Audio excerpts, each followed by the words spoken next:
Bem-vindo ao projeto final Técnica Feynman com relação à disciplina de inglês. Precisamos compreender os pronouns, são os pronomes. Os pronomes no inglês serão pronouns subjective, serão objective, serão demonstrative e serão relative. E também tem os indefinitive. Foda-se, é muito pronome.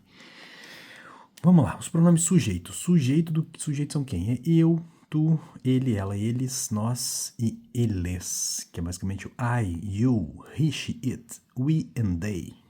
Eles são subjectives, são sujeitos. E quem são os pronomes objetos ou pronomes objectives? São o me.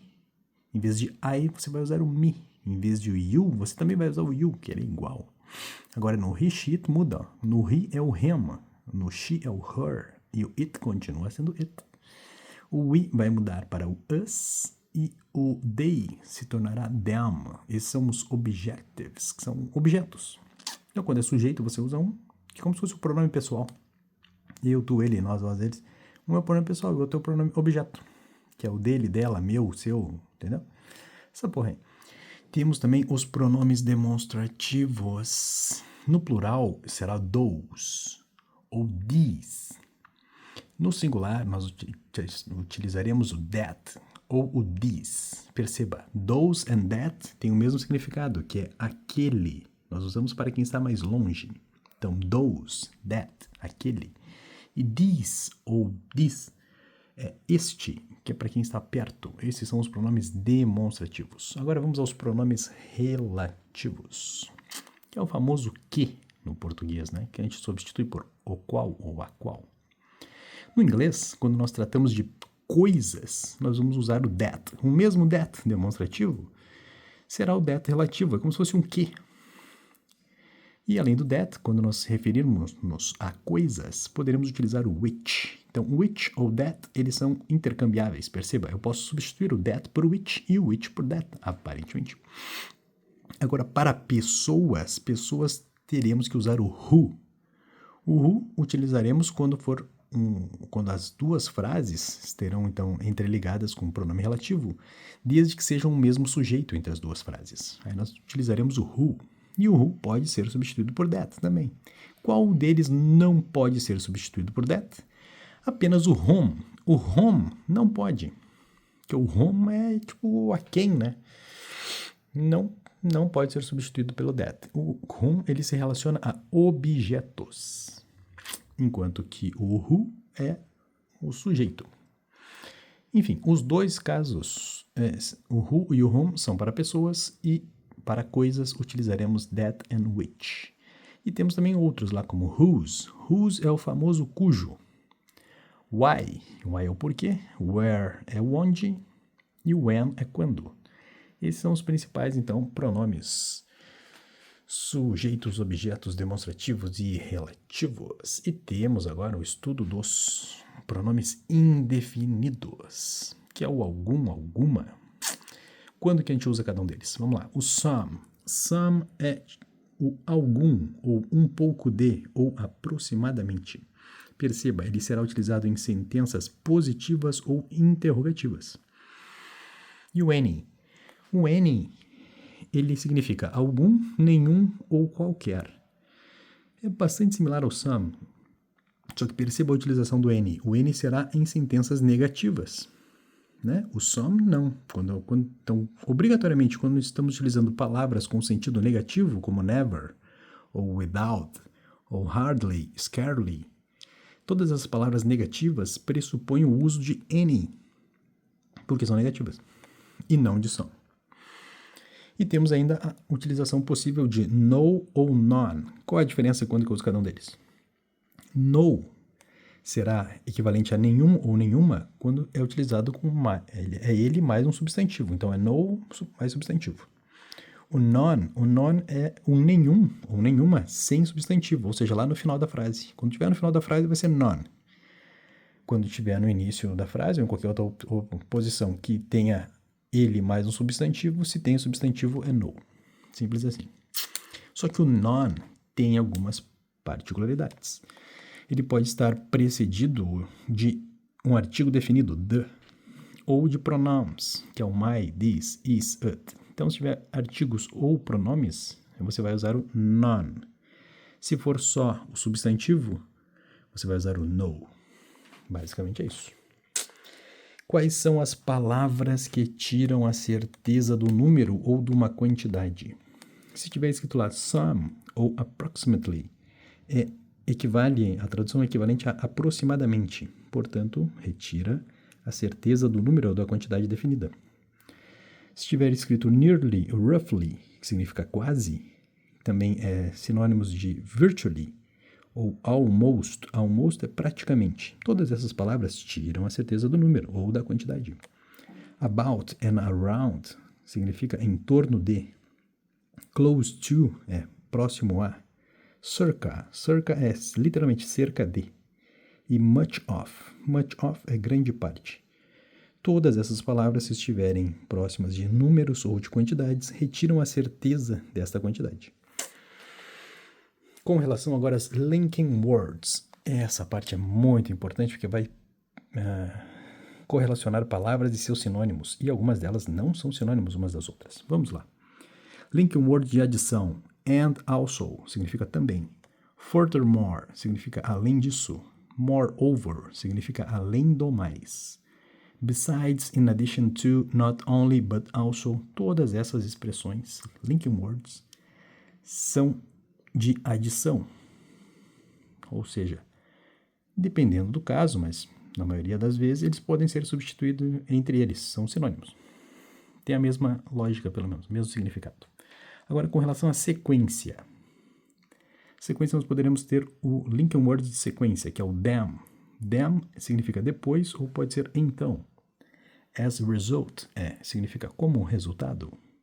After é depois e later é mais tarde. Perceba, elas indicam sequências, mas não necessariamente elas são sinônimas umas das outras.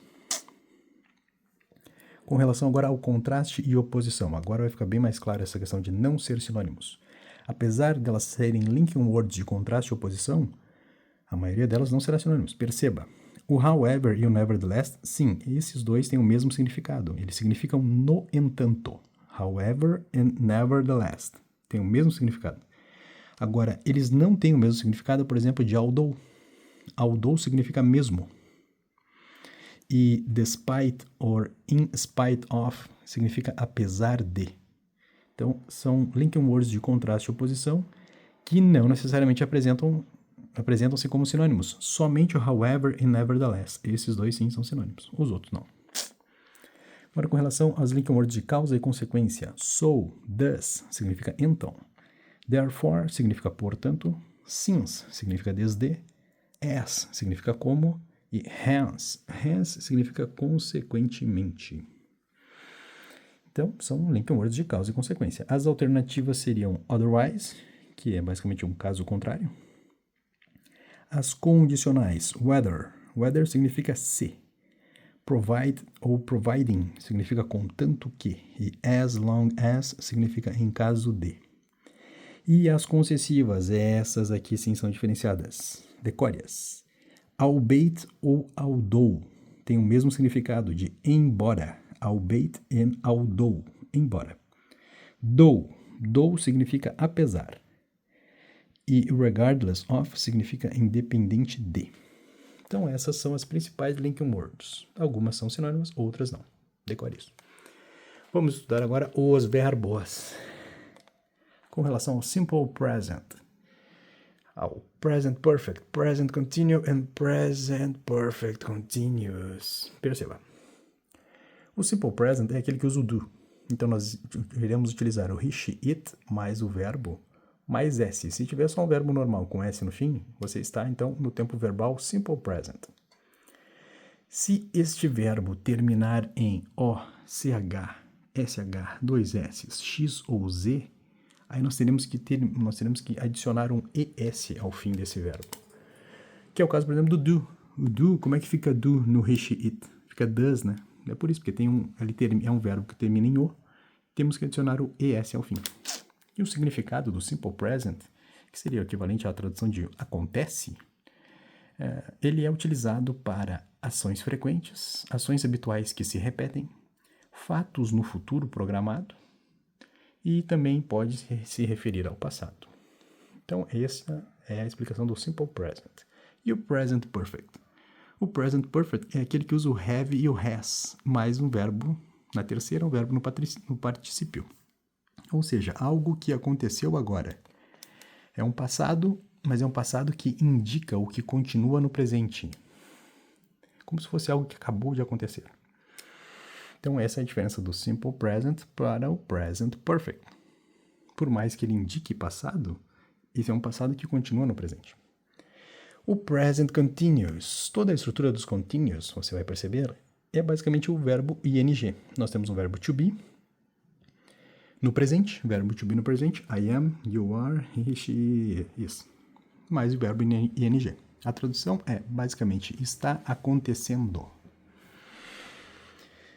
E o Present Perfect Continuous, perceba, nós vamos agregar a estrutura do have e do has, lá do Present Perfect. Nós vamos agregar essa estrutura, nós vamos agregar o been, e nós vamos agregar o verbo do ing do Present Continuous. E é por isso que ele é um Present Perfect Continuous. Tem um pedaço do Perfect, tem um pedaço do Continuous.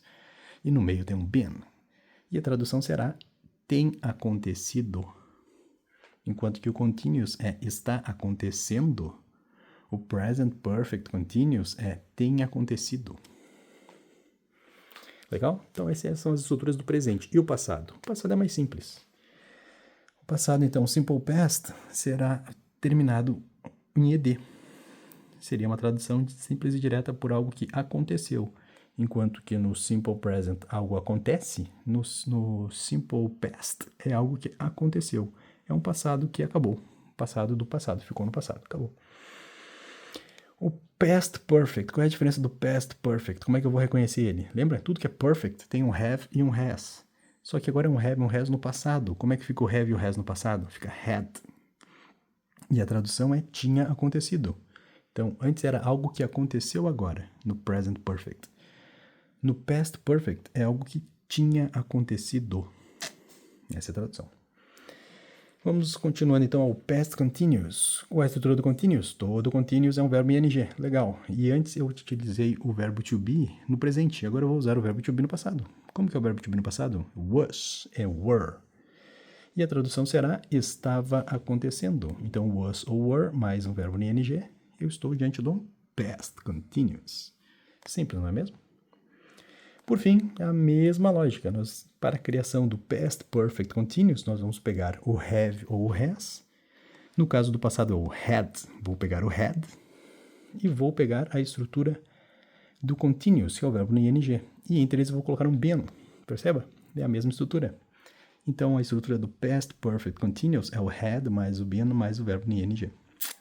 E aí a tradução direta será tinha estado acontecendo. É algo que tinha estado acontecendo. Interessante, não é mesmo? Basicamente é isso. E o futuro? O futuro é o mais simples de todos. O futuro, basicamente, nós teremos a estrutura do will. Will mais um verbo na sua base form. Esse é um futuro simples. Simple future. Agora, o future perfect. O que tem no perfect? No perfect, nós sempre utilizaremos a estrutura do have ou do has. Só que não existe uma estrutura própria do have e do has no futuro. Então, nós vamos utilizar will have. Pronto. Vamos utilizar a estrutura do presente acrescida do will. Então, será will have. Mais um verbo no particípio. O future continuous é a mesma coisa. Lembra que nós utilizávamos o verbo to be? Antes era o verbo to be no presente.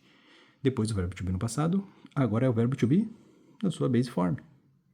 Então, será will mais be mais o verbo no ing. Esse é o future continuous. E o future perfect continuous é a mesma lógica. Vamos utilizar o will have mais o been mais um verbo no ing. E essas são todas as possíveis formações de presente, passado e futuro na sua estrutura simple, na sua estrutura perfect, continuous ou perfect continuous. Uau! Mas não é só isso, não é mesmo? Não.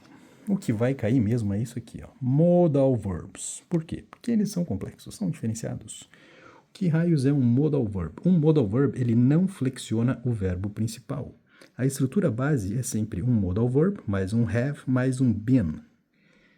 Perceba, é como se fosse a estrutura básica do have, só que lá do Present Perfect Continuous. Só que no caso será um modal verb, mais um have, mais um been. Esse verbo no ing não existirá. Existirá um modal verb no lugar dele. Quais são os modal verbs? Can, may, might, must, have to, could, should ou ought to, and shall. E aí? E aí que nós temos que distribuí-los no nosso conhecimento. Can.